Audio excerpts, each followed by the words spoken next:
Graphic design is one of the oldest art forms in history.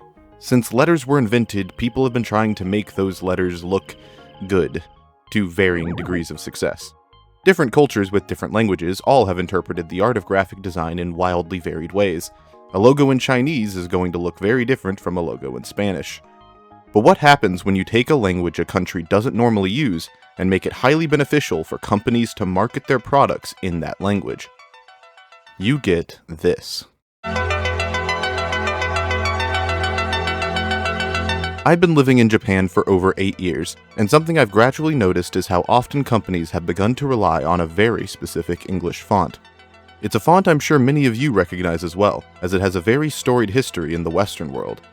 But in the East, Japanese corporations have begun utilizing this font as a crutch to make their English designs as marketable as possible. This font is Cooper Black, and we're going to be combing through its history to try and figure out what's caused it to infect all manner of Japanese marketing, fashion, and public life.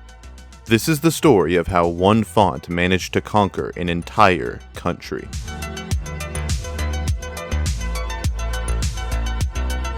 This video is sponsored by Wondershare Filmora. Are you a content creator who pours time and energy into long, informative talking videos? Imagine transforming those long videos into short, engaging clips that captivate a larger audience's interest, allowing you to continuously repurpose them on Shorts, Reels, or TikTok to boost your visibility and drive up your engagement. Introducing Filmora's Smart Short Clips. With their new technology, Filmora automatically analyzes the dialogue, voiceover, and talking points of your lengthy videos and breaks them down into captivating short clips nicely packaged up with a variety of templates. The visual settings can reframe any horizontal video into a vertical format, whereas the audio tools can seamlessly apply the ideal background music and sound effects to enhance your clips.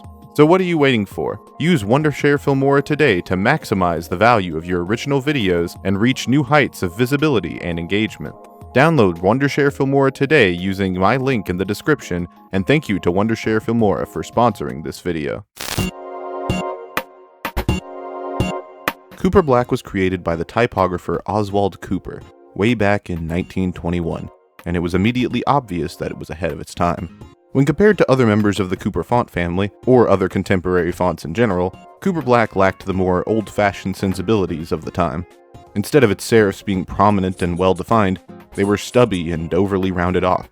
Where other fonts were straight and sophisticated, Cooper Black was bouncy and cartoonish. There were certainly other rounded typefaces that preceded Oswald's invention, but Cooper Black was the first attempt that really captured people's attention. It was a cheerful font, created by an American man in the midst of one of the most prosperous times the country had ever seen. In an age of non-stop commerce and consumption, Oswald Cooper wanted his font to be front and center, used by every advertiser in the country.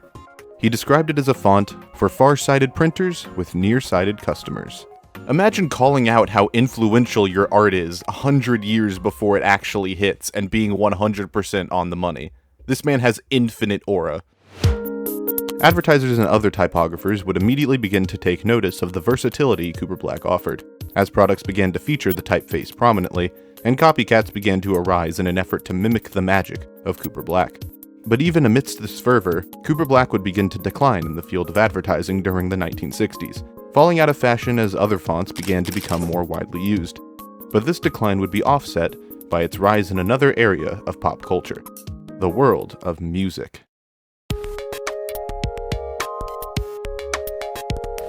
On May 16, 1966, Cooper Black would make its big pop culture debut, being featured prominently on the album cover for Pet Sounds by the Beach Boys, one of the most influential pop records of all time. Cooper Black's usage on the cover would cause dozens of artists to follow suit. From Bowie's Ziggy Stardust to Tyler the Creator's Goblin, Cooper Black would become and stay synonymous with American music. Meanwhile, it had regained its footing as an absolute powerhouse in graphic design and marketing, as advertisers took its resurgence in the art and music world and ran with it. It was a font that was popular with both sides of culture, the man and the machine, and managed to unite them both together.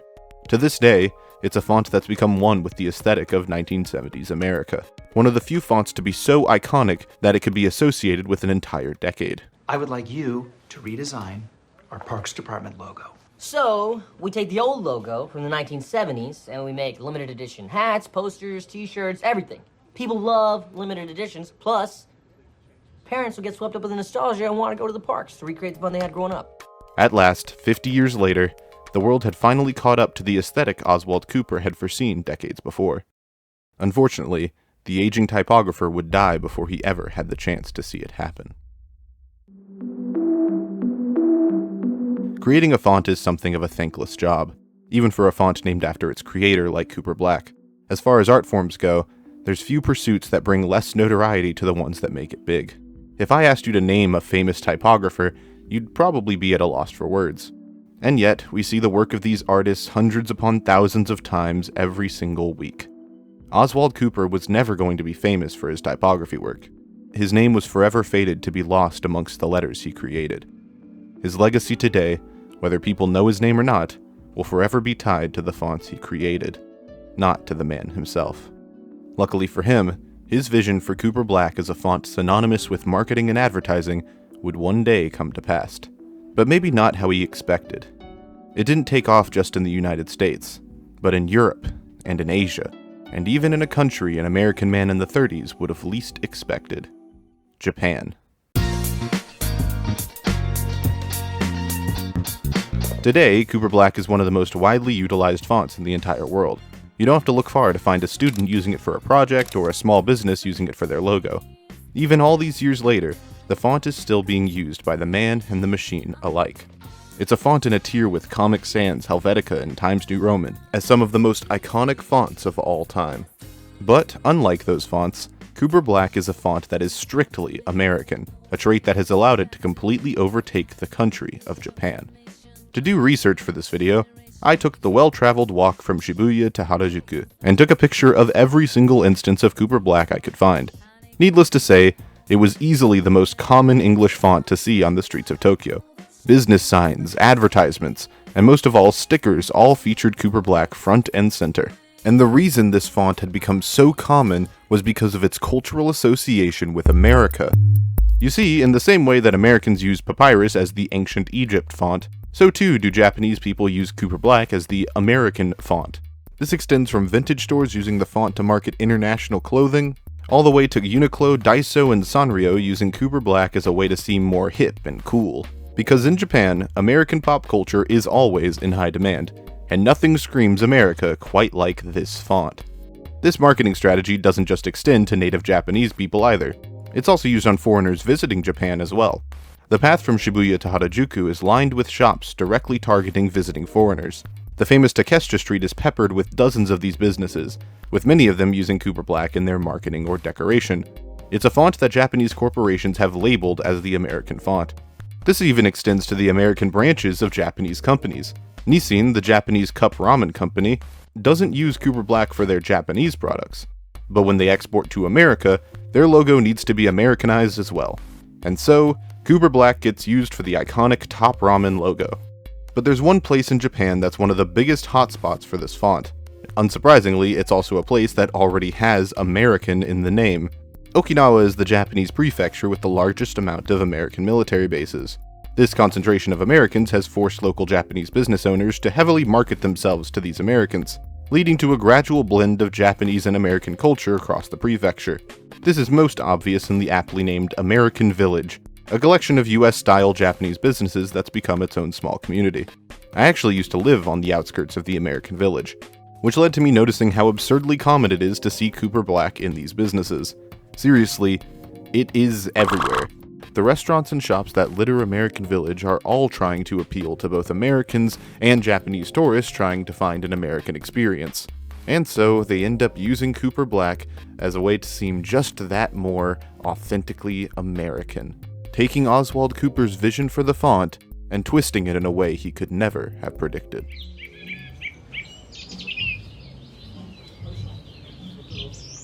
When Oswald Cooper designed this font for advertisers and advertisees alike, for far-sighted printers with near-sighted customers, I'm sure he could never have foreseen his font being the forefront of American influence in a country that, in his day, was seen as nothing more than the enemy.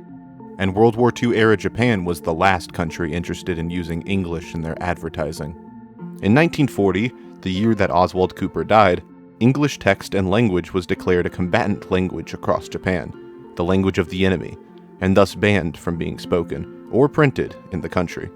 80 years later, and the very same country would be clamoring to use this language to market to the same people they once called the enemy. And at the forefront of this marketing would be a font made way back in 1921, before the war had ever started, by a simple American typographer. It's the ultimate started from the bottom story. A man who almost no one knew, with little to no incentive, created a piece of art that would transcend generations and bring two diametrically opposed cultures together. It united the man and the machine, the West and the East, the far-sighted and the nearsighted. And yet it's just a group of letters, numbers, and symbols that hundreds of people look at every day without a second thought. That's the beauty of typography. It's an art where you could change the world, impact the lives of millions of people, and absolutely no one will realize it. And no font fits that description better than Cooper Black, a silent tsunami that took over the world, one keystroke at a time.